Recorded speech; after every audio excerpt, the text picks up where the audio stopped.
سلام. امروز میخوایم وارد یه کافه ایتالیایی بشیم و ببینیم چطور سفارش میدن. آماده اید؟ یه دیالوگ کوتاه با هم ببینیم. Buongiorno, vorrei un caffè. Certo, subito.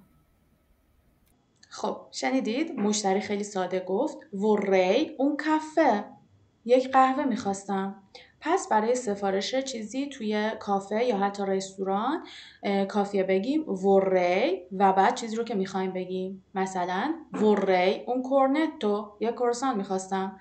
وری اون ته، یک چای میخواستم. خب حالا شما امتحان کنید. بگید یک کاپوچینو میخواستم. درسته؟ وری اون کاپوچینو. فعل وری توی ایتالیایی برای درخواست مؤدبانه استفاده میشه. مثل ما تو فارسی توی یه کافه نمیگیم یه قهوه میخوام، میگیم یه قهوه میخواستم. وری اون کافه.